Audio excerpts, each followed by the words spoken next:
There are two realities. This one is just external.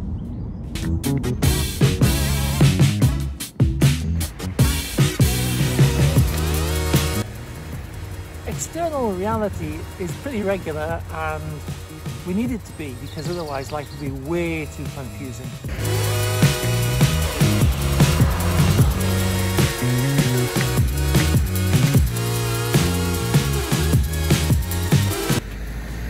Most people live fairly predictable lives.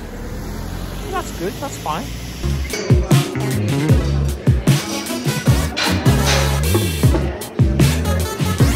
The trouble is, when you neglect internal reality, it can come back to bite you in a really big way.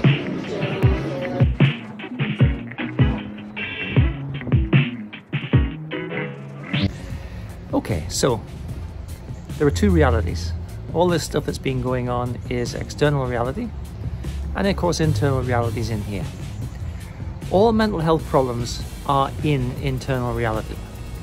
Most attempted and failed solutions for mental health problems are executed in external reality, and therefore they are bound to fail.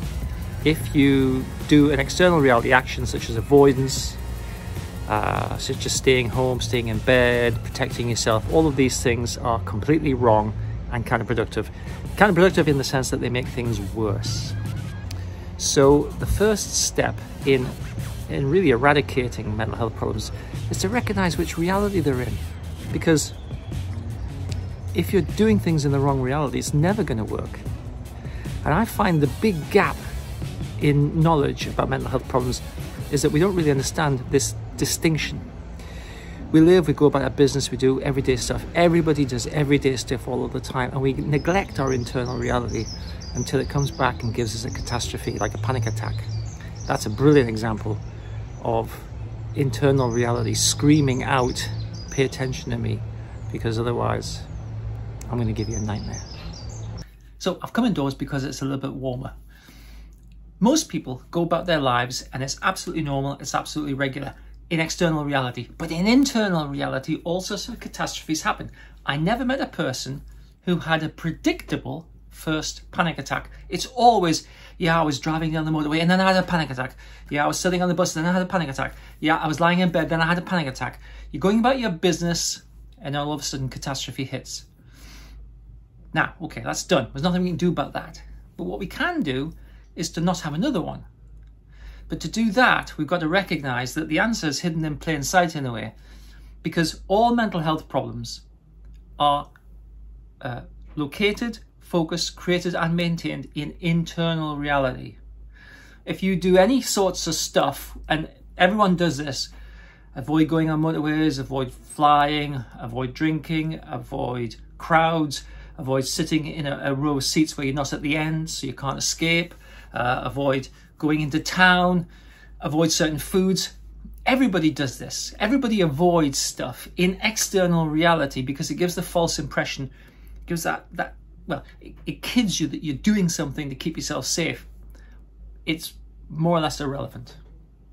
If you want to not have like a panic attack, if you want to not have another one, and if you want to also get rid of the anxiety that drives panic, we have to do the work in internal reality.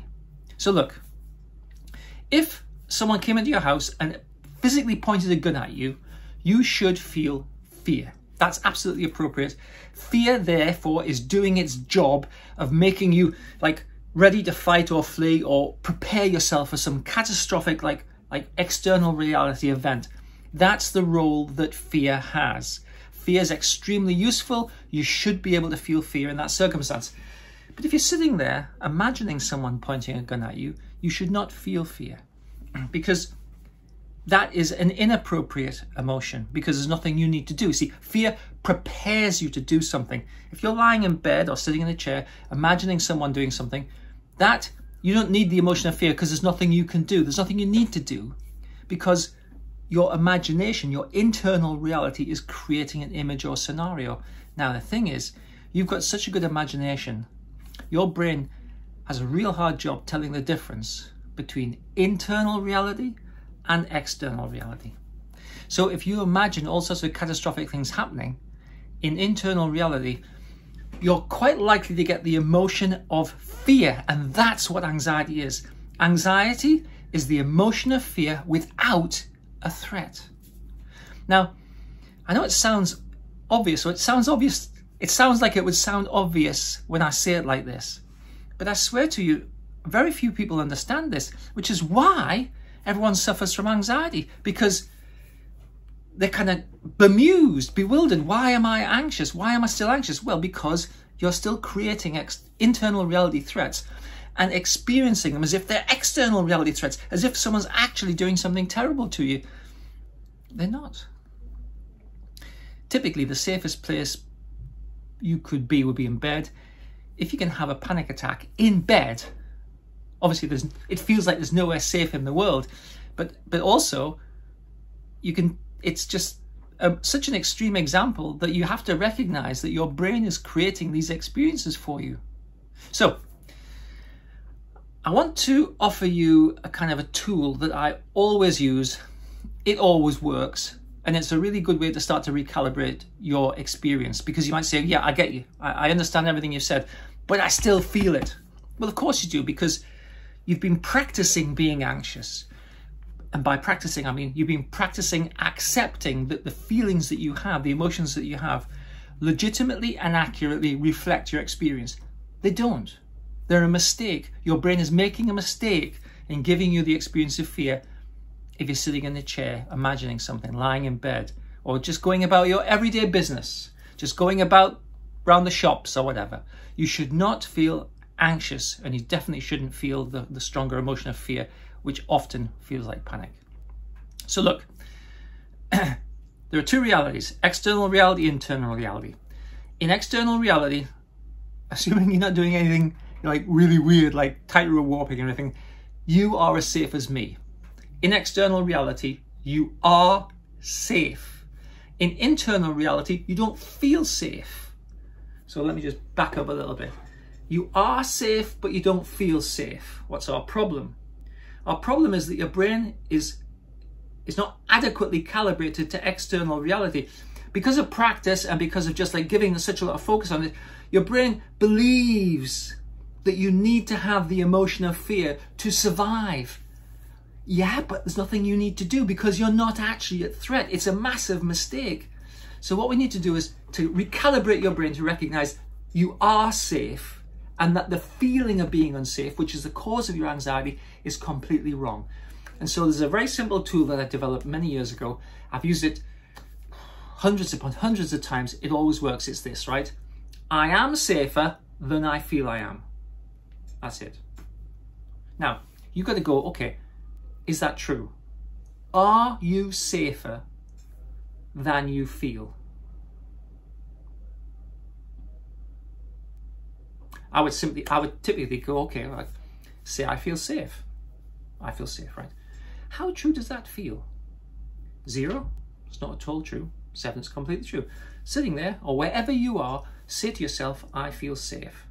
I feel safe, okay. Now, if it's not completely true, that is anxiety. Because wherever you are, in external reality, you are safe. Your brain, if you feel anything less than completely safe wherever you are, that's your brain creating the experience of anxiety.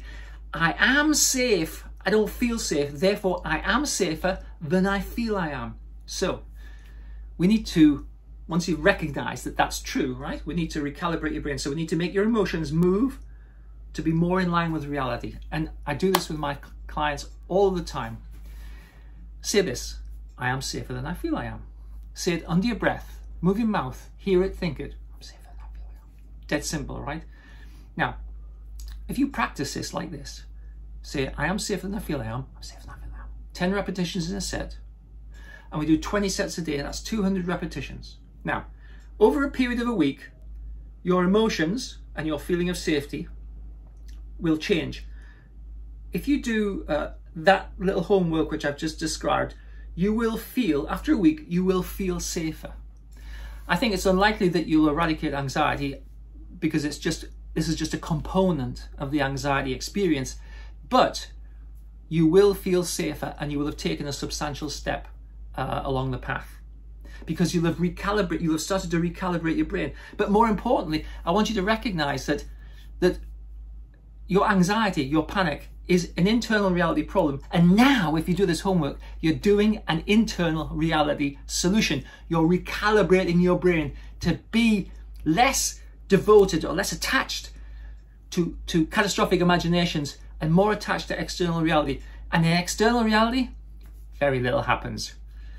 You go and have a coffee, you go to the shops, you have a walk.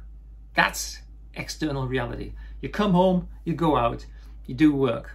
That's external reality. Internal reality, oh my God, you know, it's all going to be horrendous, it's going to be terrible, it's going to be awful, what am I going to be able to do?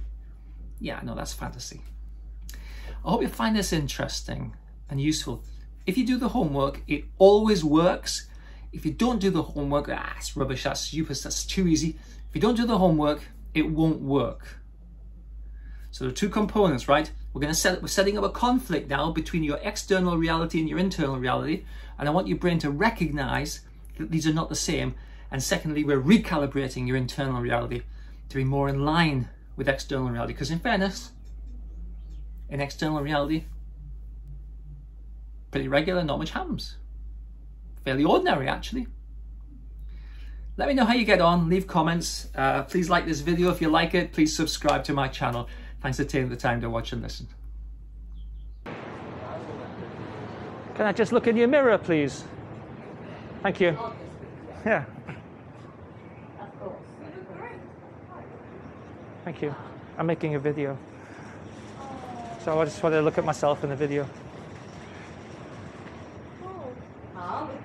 Exactly. Don't make anything happen. This is for what?